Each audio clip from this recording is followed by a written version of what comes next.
चला, भूक लागलेली आहे. फार मनापासून तुम्हा सगळ्यांचं स्वागत करतो झी मराठीवरच्या ताज्या ताज्या गरमागरम कार्यक्रमात, ज्याचं नाव आहे आम्ही सारे खवय्ये, आपल्या घरची चव. Sweetness partner Pavak jaggery, banking partner Ambarnath Jai Hind cooperative bank limited, taste partner Keper foods, hygiene partner tiger phenyl आणि स्पेशल पार्टनर विको. आपल्याकडे असं म्हणतात की एका म्याना दोन तलवारी कधीच बसू शकत नाहीत, पण आज एक वेगळाच प्रयोग होणार आहे. कारण एरवी समोरच्याला कसं बोलतं करायचं, वेळेचं नियोजन कसं करायचं आणि सतत कसं हसतमुख करायचं, हे एका निवेदकाचं काम असतं, जे मी फार मनापासून करतो. पण अगदी तसंच आज येणाऱ्या मॅडम सुद्धा करतात असं मी ऐकलंय, कारण त्या आहेत निवेदिका. फार मनापासून स्वागत करूया श्रद्धा ओव्हाळ. Please welcome.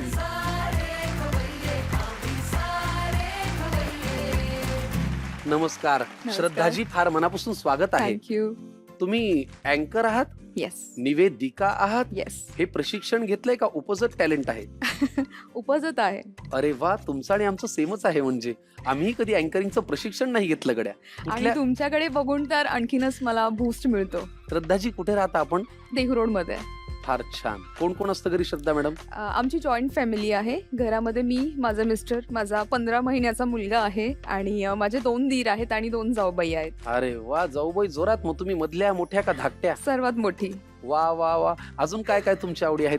मला ना डान्स शिकवायला खूप आवडतं. निवेदनासोबत मी लहान मुलींचे डान्स क्लास पण घेते. आणि निवेदनाचं काय, त्याची आवड कशी काय लागली?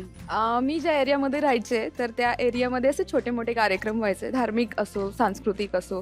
तर डान्स क्लास घेत असल्यामुळे एक दादा होते, ते मला म्हटले की तू निवेदन का नाही ट्राय करत, तू छान बोलतेस, आवाज आहे ठीकठाक आहे पण तू ट्राय कर. मी ट्राय केलं आणि बऱ्याच लोकांना आवडलं. बऱ्याच जणांनी मला ॲप्रिशिएट केलं की तू करू शकतेस. खूप छान. वा, आपण स्वयंपाकघराकडे जाऊया. पण काय तुम्हाला एक सांगतो श्रद्धा मॅडम, या कार्यक्रमामध्ये पाहुणे येतात, काही मॅडम येतात, काही सर येतात, काही छोटी मुलं येतात. मी त्यांना मान देतो आणि त्यांचं स्वागत करतो. आज थोडंसं मग आपण उलट करूया. मी करणार आहे. मी तुमची जागा आज घेणार आहे. एक छोटीशी झलक दाखवणार आहे. एवढं नका करू, माझी जागा नका घेऊ. निवेदनाचा प्रयत्न नक्की करा. माझी जागा कोणी घेणार म्हणले की 5 मिनिटासाठी फक्त. तुम्ही ह्या जागेवर या, पण मी तिकडे जाणार दरवाजाच्या आत. नक्की. आणि माझं चांगल्या शब्दात स्वागत करा. डेफिनेटली. नाही तर बोलूया एका व्यक्तीला असं नका करू, जरा मनापासून म्हणा. नाही. चालेल ना? Yes, या yes. माझ्या जागेवर, मी दरवाजाच्या आत जातो. माझं स्वागत करा, मग आपण स्वयंपाकघराकडे जाऊ. चालेल. मान देऊन देऊन मी थकलेलो आहे. आता मान घेण्याची माझी वेळ आलेली आहे. बघा माझं स्वागत कसं होत आहे. Bye guys. All the best. हा, चांगलं अँकरिंग करा. Fine. तिकडे बघायला लागतं प्रेक्षकांकडे. स्माइल ठेवा, स्माइल. माझ्याकडून थोडं प्रशिक्षण घ्या. स्माइल ठेवा. अरे क्या बात है. चला सुरू. 3, 2, 1. नमस्कार, शुभ दुपार, आगतम, स्वागतम, सुस्वागतम. कसे आहात खवय्यांनो? मी आशा करते सगळेजण खूप मजेत असणार आहे.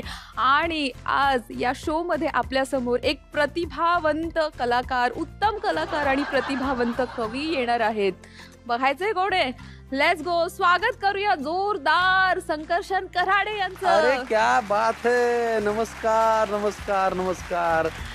नमस्कार सर, कसे आहात आपण? एकदम छान. तुम्ही कसे आहात? एकदम छान. वा वा. काम कसं चाललंय? काम कुठे चालू आहे? बंदच पडलंय तुमच्यामुळे. तुम्हीच काम करताय माझं. कसं वाटतं या कार्यक्रमामध्ये येऊन आपल्याला? खूप छान वाटतंय. मी पहिल्यांदाच, माझं अनेक वर्षांचं स्वप्न होतं या कार्यक्रमात येण्याचं, आणि आज पहिल्यांदाच मला येण्याची संधी. थोडंसं दडपण आलंय, कारण खूप कॅमेरे वगैरे आहेत आणि आता झी मराठीवरती प्रेक्षक पाहणार आहेत, त्यामुळे थोडंसं मी घाबरलोय. पण तुमच्याकडे बघून मला कॉन्फिडंट वाटतंय, जमेल असं वाटतं. आणि मला भेटून कसं वाटलं आपल्याला? खूपच छान वाटतंय. थोडंसं घाबरायला झालंय, कारण त्या जागेवर इतर कुणाला पाहिजे मला सवय नाहीये, पण तरी आनंद होतोय मनापासून. ओके, सो आपण आता रेसिपीला सुरुवात करायची. हो चालेल चालेल. आपण चलो. स्वयंपाकघरात जाऊया. पण तुम्हाला विनंती आहे की तिथे गेल्यावर माझी जागा मलाच घेऊ द्या. चालेल ना? नक्की नक्की. स्वयंपाकघरात जाऊया. नक्की. चला. Let's go. निवेदन अप्रतिम केलं तुम्ही. थँक्यू. श्रद्धा मॅडम, पदार्थ कुठला आहे? आज मी जर्दाळूचा हलवा किंवा जर्दाळूचा शिरा असं आपण त्याला म्हणू शकतो. जर्दाळू मला परिचित आहे. का विचारा? का? जर्दाळू हे घुटीमध्ये उघडलं जातं आणि ते लहान मुलांना हळूहळू पाजलं जातं. ते पाजल्यावर लहान मुलं झोपतात. मला झोपवण्याचा विचार नाही ना? नाही हो सर. फार छान. चला, जर्दाळूचा हलवा आपण करणार आहोत, राईट? चला, त्यासाठी लागणारं साहित्य काय ते घेऊन या. जर्दाळूचा हलवा करण्यासाठी लागणारं साहित्य काय ते सांगा. भिजवलेले जर्दाळू, साखर, तूप, जर्दाळूतल्या बिया, लिंबू आणि बदामाचे काप. बस एवढंच? येस. फॅन्टास्टिक.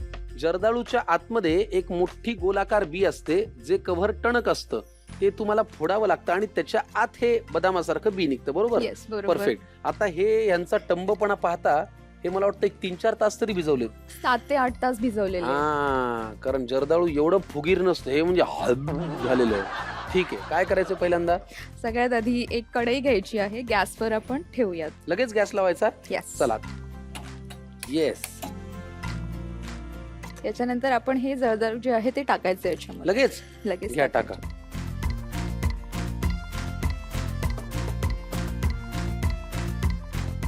आपण काय करूया ना, थोडस आता याला असं हळूहळू असं स्मॅश करूयात. छान सुगंध येतोय. हो हो. बरं, आपण जरा हे उकळेपर्यंत मला एक सांगा, अभ्यासात तुम्ही कशा होतात? अभ्यासात मी म्हणजे पहिल्या 3 मध्येच असायचे मी. अरे बापरे. येस. मग पहिल्या 3 मधली मुलं शक्यतो फोकस ठेवून नोकरी करतात, तुम्ही सोडली, मला आश्चर्यच वाटतंय सारखं. पण आता निवेदनात प्रोफेशनली काम करता, येस, त्याचं मानधन वगैरे मिळतं. छान. मिळतं. येस. चला, मस्त. आजच्या इथल्या केलेल्या निवेदनच नाही मिळणार? काही हरकत नाही. हा, ठीक आहे. नाही तर माझं घेऊन जाल पाकिट. नाही. काय घालायचं याच्यात? आपण याच्यामध्ये थोडस तूप टाकूया. मला वाटतं आपण थोडस ना आता याच्यामध्ये साखर टाकूयात आणि याला आपण शिजवत ठेवूयात. ठीक आहे ना, तुम्हाला जे वाटतं तेच आम्हाला वाटतं. 5 ते 6 चमचे आवडीनुसार साखर घालूयात.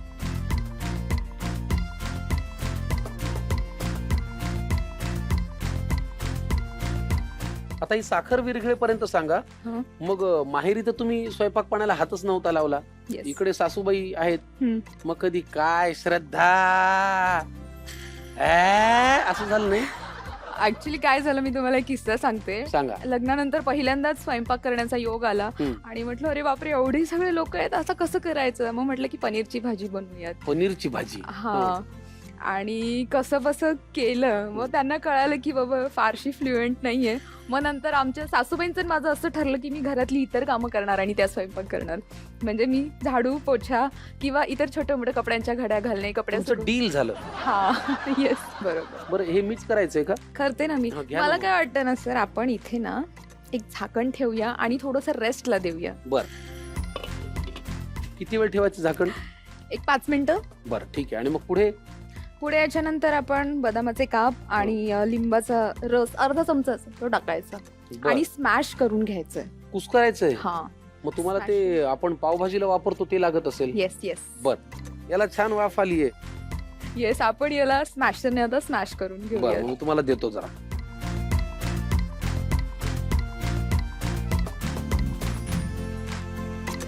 तसं जर्दाळू हे जुन्या लोकांच्या वापरामध्ये जास्त येतं. म्हणजे आपल्या आजी आजोबांच्या काळामध्ये जर्दाळूचा वापर आता तितका घराघरात अगदी सरळ होत नाही. प्रमाण कमी मग ही झालंय. रेसिपी तुम्हाला शिकवली कोणी? ऍक्च्युली मी गव्हर्नमेंट क्वार्टर्स मध्ये राहायचे, देहू रोड येथे. हं. तर आमच्या शेजारी आर्मीवाले कपल होते आणि त्यांच्याकडून मी हा पदार्थ शिकले. बर,